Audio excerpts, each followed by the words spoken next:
During the first 7 years of my life, I swore I lived inside a fairy tale. My mother, Rachel, had that sweet demeanor that only mothers in movies seem to possess. She made heart-shaped pancakes, created songs just for me, and hugged me as if she wanted to protect my world from any storm. My father, Michael, was more serious, a hard-working man who spoke little but took care of everything with discipline and consistency. Our home was simple, but filled with love, or at least, that's how I saw it through the innocent eyes of a child. On Sundays, Rachel would take me to the park. We had a routine, walking barefoot on the grass, having picnics, and drawing animals in the clouds. She used to say that the clouds always whispered secrets to those who were willing to listen, and I listened, because everything she said became truth to me. But everything changed on a gray afternoon in October. It was Monday. I was coming home from school, holding a medal I had earned in reading class. The teacher had said I read with my heart, and I could hardly wait to show it to my mom. I ran home, expecting her hug and the smell of cinnamon coming from the kitchen, but the house was silent, cold. My dad was sitting at the table, his head down, his eyes red. He was holding a piece of notebook paper, folded in half. I remember asking where Mom was. He took a few seconds to answer. Mom had to travel. Emily, at 7 years old, I didn't understand what traveling meant when you don't even take a suitcase. I went to her room. Everything was still there. Her clothes, her shoes, the earrings I loved to secretly play with. But something in the air told me she wasn't coming back. Not that day. Maybe never again. That night I heard my dad quietly crying in the bathroom. In the following days, he tried to keep everything normal. Breakfast, school, snacks, baths. But it wasn't the same. The food had no taste. The house smelled of absence, and when I asked about Mom, he would simply say, "She needs some time." It wasn't until weeks later that I found the letter. It was at the bottom of her drawer, folded carelessly. The handwriting was rushed, almost messy. It said something like, "Emily, my daughter, forgive me. I love you, but I need to go. I need to find out who I am before I lose myself completely. One day, you will understand. Take care of your father. Take care of yourself, Mom." That was the first time I truly felt what abandonment was. The silence in the house frightened me. I waited for her to appear at the door every night. Every car passing by made my heart race. But the days turned into months, and the months turned into years. I never received another letter, a phone call, not even a message, and in that emptiness, something grew inside me that would shape everything that came after. The feeling that, no matter how good I was, no matter how much of a child who read with her heart I wasn't enough for her to stay. Growing up without my mother was like learning to breathe with only one lung. I survived, but never fully. At school, I was the girl who tried too hard. Not because I wanted to be the best, but because I believed that if I was perfect enough, maybe the world would love me enough to not abandon me too. I did everything right. Flawless, homework, exemplary behavior, above average grades. But inside, something screamed, and no one heard. While my friends talked about their moms as best friends, I lied. I made up stories. I said mine had gone on a trip, that she sent postcards every now and then. Deep down, I was mortified to say my mom had left me, because part of me thought it was my fault, that I wasn't good enough, that she realized too soon I wasn't worth the effort. My dad, Michael, did what he could. He cooked, worked hard, bought me books, and even tried to listen to me. But we never spoke about her. Never. The name Rachel became a forbidden word between us. He'd say, "Life goes on." But mine, was frozen in time. In my teenage years, the pain turned into rebellion. At 14, I started locking myself in my room. At 15, I developed anxiety attacks. At 16, I had my first boyfriend, and, with him, my first fall. He was older, popular, and for a while, he made me feel beautiful. He kept saying, "You're different from the other girls." And I, craving attention, believed him. Until I found out he said the same thing to 3 other girls too. I felt used, foolish, a disposable toy. And that's when a pattern formed. I got involved with anyone who seemed to give me attention, because deep down, I just wanted someone who wouldn't leave. I tried therapy, once, twice, but I wasn't ready to open the box of pain I had locked away since I was 7. Every time the therapist asked about my mom, I froze, changed the subject, Pretending she never existed seemed easier than admitting I missed her every single day. At 17, I had a big fight with my dad. He tried to forbid a party, and I exploded. "You're not my mom." Those were the cruelest words I've ever spoken. He swallowed hard, didn't say a word, but that night, something broke between us. The following week, I left a note and went to stay at a friend's house for a few days. I only came back when I knew he was desperately looking for me. It was then I realized he was also a victim of the same absence. He had been left too. Over time, I began to realize that my mother's abandonment hadn't only destroyed me, it affected everything. My relationship with my body, with trust, with love, with the concept of family. I was growing up, but my heart still lived in that day when she walked out the door and never came back. And no matter how much I pretended to be strong, every birthday, every special date, every achievement, it hurt, because she should have been there. And she wasn't. At 19, I left home to pursue psychology at a university 200 kilometers from my hometown. Not because I wanted to understand others, but because, deep down, I wanted to understand myself. I packed my suitcase with books, shame, anxiety, and a resentment that had almost become an extension of my skin. Away from my father, I thought I could reinvent myself, become someone new, without labels. Without the past plastered on my forehead, but the pain, it traveled with me. In the first week of classes, I hid in my room.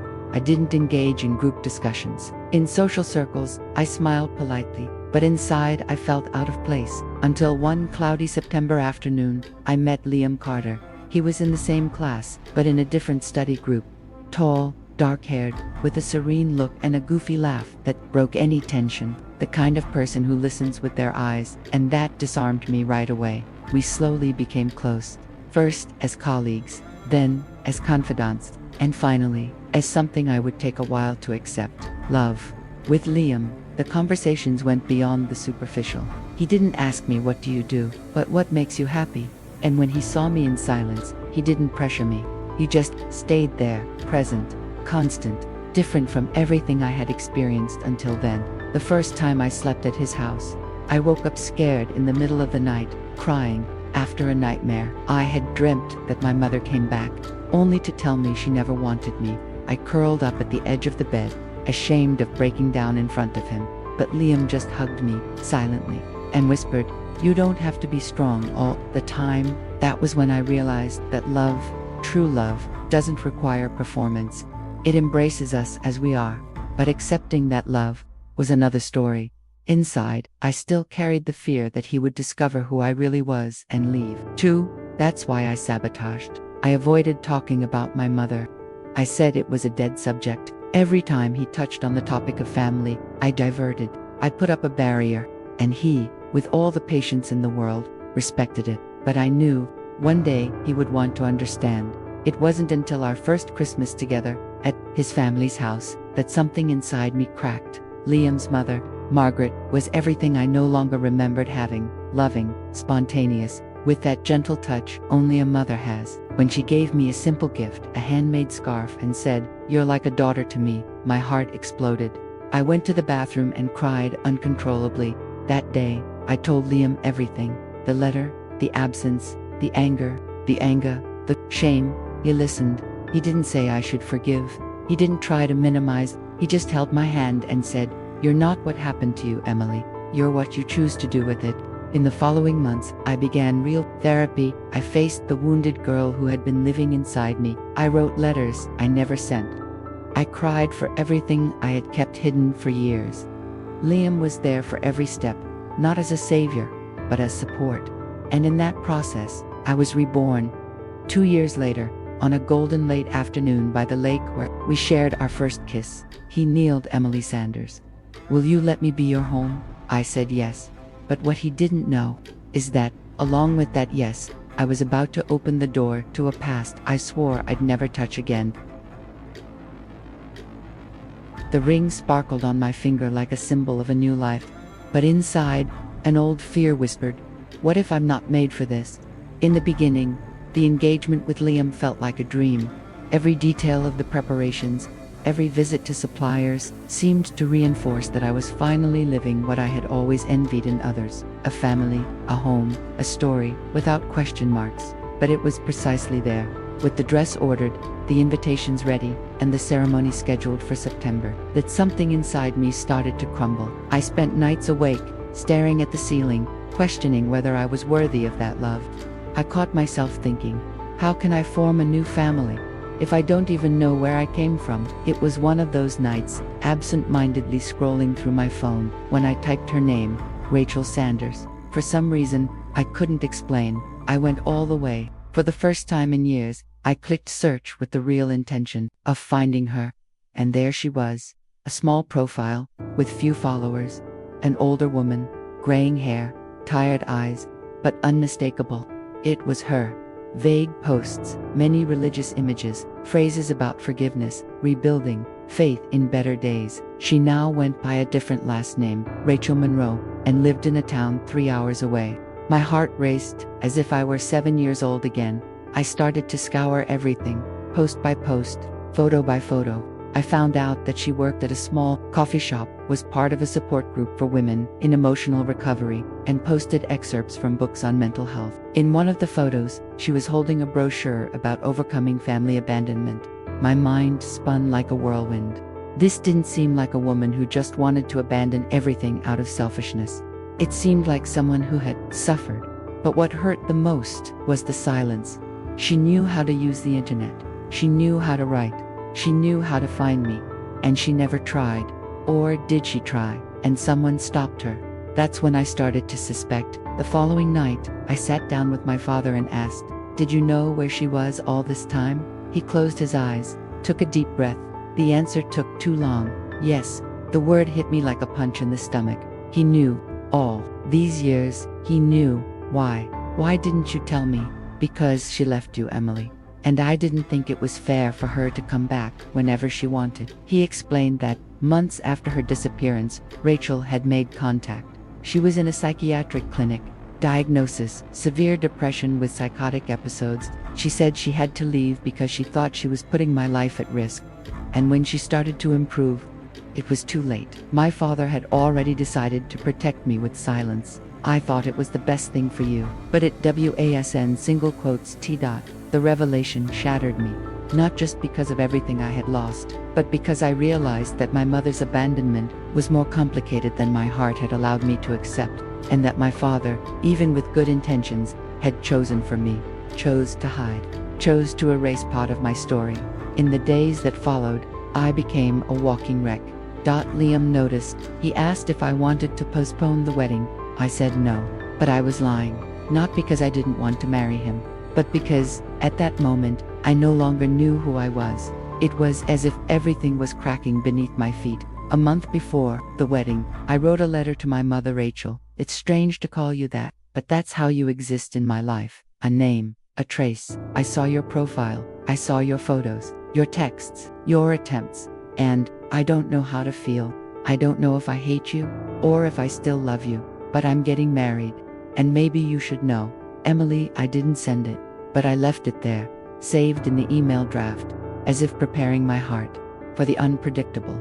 And that's what happened. The sky was clear, the sun rising timidly behind the hills, as if even it knew that this day would be different from all the others. The party hall was decorated in shades of lavender and gold, delicate flowers adorning the pews, and a soft band tuning its instruments. Everything seemed perfect. On the outside, in the dressing room, I was almost ready. The dress fit perfectly, makeup done, hair delicately pinned. But inside, I felt a storm brewing.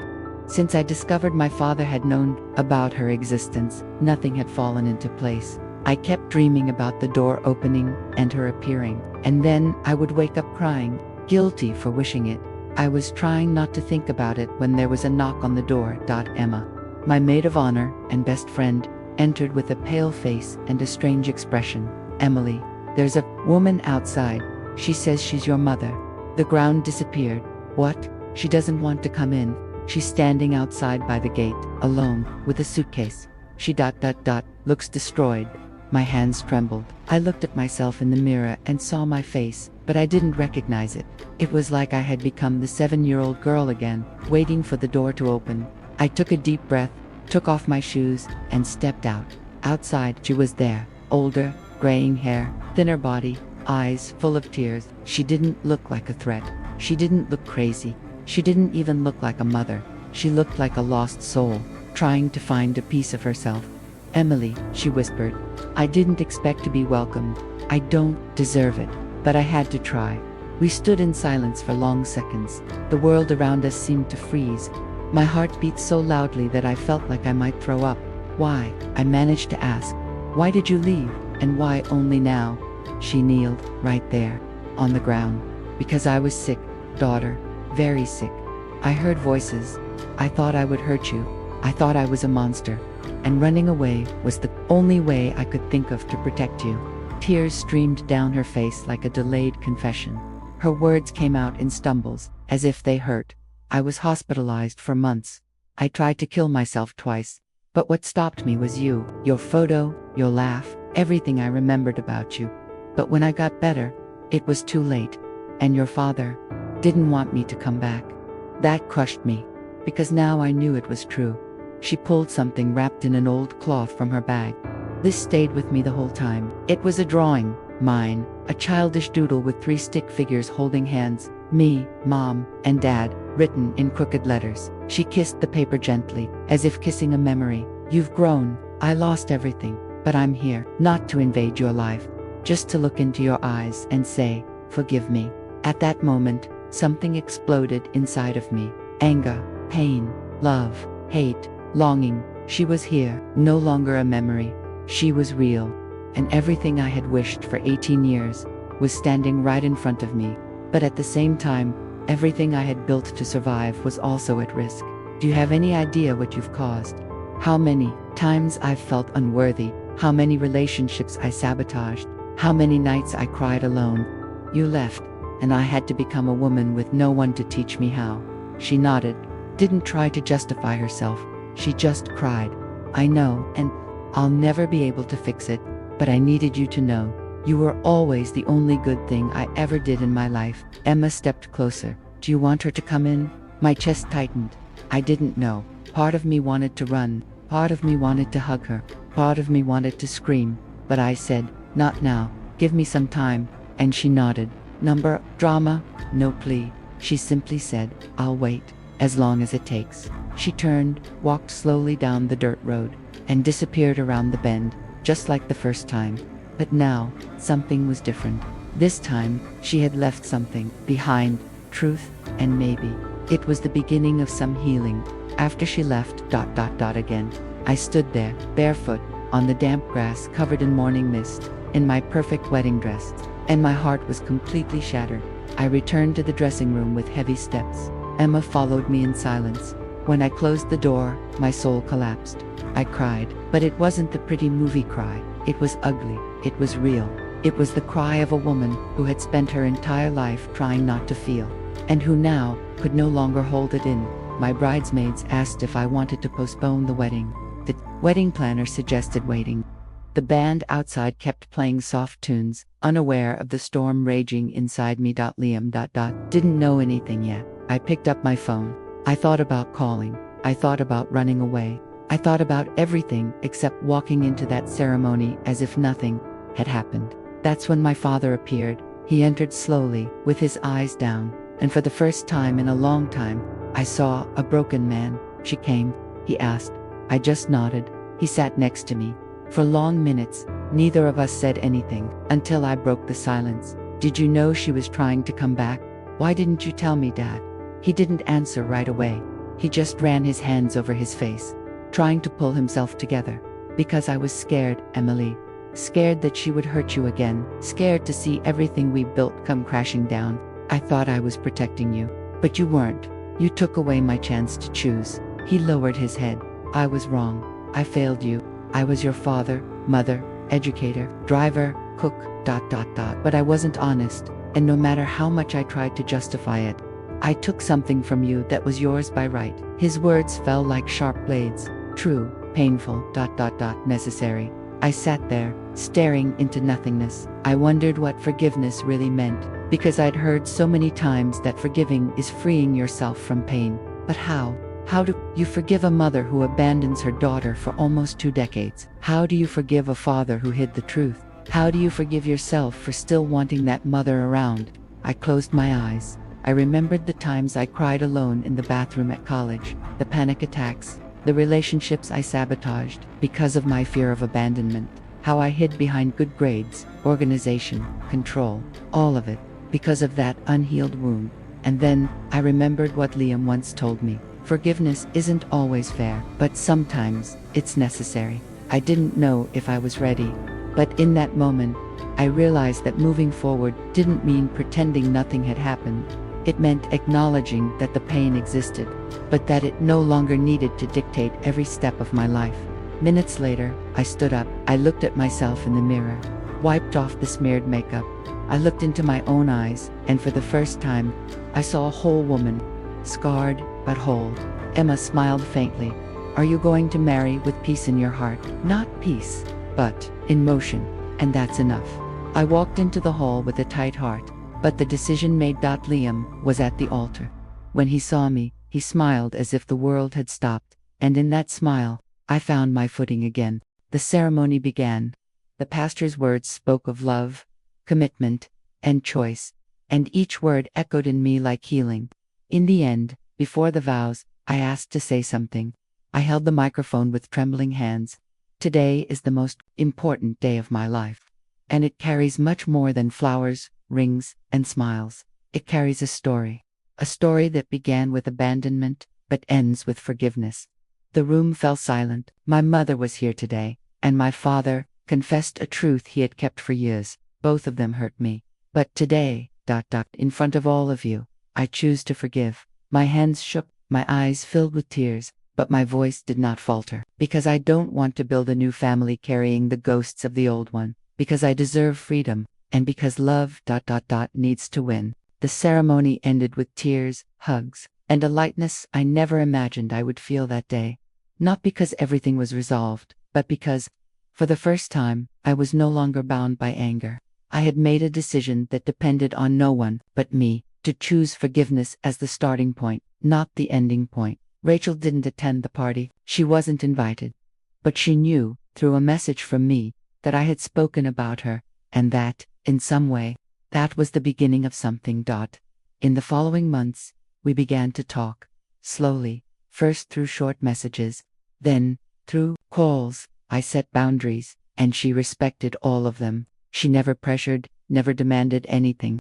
She just said, "Thank you for letting me, at least, try." I learned that she had gone through long therapy sessions, that she had spent 5 years living in a shelter for women in recovery, that she learned to cook, took courses, cared for the elderly. She tried to rebuild her life, even if in anonymity, because, according to her, the punishment for leaving me was waking up every day not knowing who I was becoming. On a spring afternoon, I arranged to meet her for coffee. She arrived 10 minutes early. She was nervous, dressed simply. When she saw me, she slowly stood up. We stared at each other for seconds, and, for the first time, I hugged her, with fear, with pain, but also with something new, curiosity about who she was now. We talked for hours. She told me stories from her childhood, the loneliness she faced with abusive parents, the panic she felt after my birth, the fear of repeating the cycles that had destroyed her. I listened, with empathy, with compassion, because understanding her past didn't erase what she did to me, but helped put the pieces in place. In the following meetings, I brought Liam, then, my father. It was strange, it was tense, but it happened. The conversation between the two of them was silent, full of long pauses and hard looks, but, in the end, my father said, "Emily has the right to choose. And if she chose to give you a chance, I can try to." I never imagined seeing the two of them at the same table, but there they were, two people who, despite everything, had something in common. They loved me in their crooked, imperfect, human way. Years passed. Liam and I had our first daughter, a little girl named Grace. On the day Rachel held Grace in her arms for the first time, she cried softly and said, "It's like the Lord gave me another chance, not to erase what I've done, but to do things differently now." And in that moment, I understood that the forgiveness I offered my mother wasn't a gift for her. It was a liberation for me, because carrying grudges for years had prevented me from living with lightness. It had imprisoned me in a past I couldn't change, but by letting it go, I made space for something new to be born. Rachel and I never had the traditional mother-daughter relationship. We didn't go back in time, but we built a new story, one based on truth, respect, and a genuine intention to make it work. She still makes mistakes, and so do I.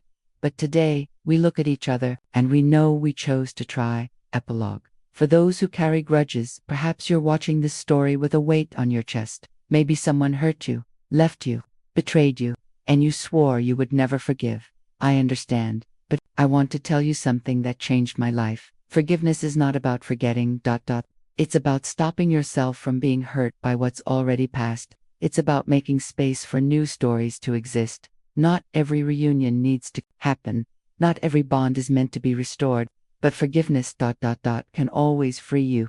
And sometimes, freeing yourself is all that matters. If this story touched your heart, share in the comments what it awakened in you. Your pain could be the beginning of someone else's healing as well. Leave a like, share with someone who needs to hear this, and subscribe to the channel for more emotional, real, and transformative stories. And remember, forgiveness may not change the past, but it has the power to reshape the future.